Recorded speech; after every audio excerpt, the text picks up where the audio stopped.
ব্যাঙ্গালোরে আজকেও বৃষ্টি। হ্যাঁ বন্ধুরা, মানছি ছেলেরা বাইরে জব করে, ওরা বাড়িতে থাকে না, অনেক খাটাখাটনি করে, কিন্তু তার সাথে সাথে এটা কিন্তু মানতেই হবে, ঘরের বউটাও কিন্তু কম কাজ করে না বা কম খাটনি করে না।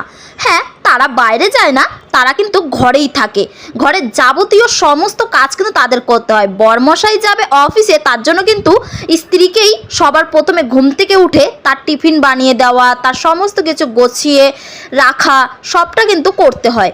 এখানে দেখো, আমি আমার বরের জন্য টিফিন বানাবো, তাই সব কিছু এখানে রেডি করে নিয়েছিলাম। তারপরেই তো দেখছি বিকেলবেলাতে ওরে বৃষ্টি, কি যে বৃষ্টি আজকে হয়েছে কি বলবো। আমি তো সেই মজা করেছি বৃষ্টিতে, যদিও বা ভিজতে পারিনি। আর আমি কিন্তু আগাগোড়াই বৃষ্টিতে ভিজতে খুব কমই পছন্দ করি। হ্যাঁ, এটা শুনতে একটু কেমন লাগে ঠিকই, কিন্তু আমি এটা সত্যি কথাই। চলো বাই বাই, দেখা হচ্ছে পরের ব্লগে, ঠিক আছে, টাটা।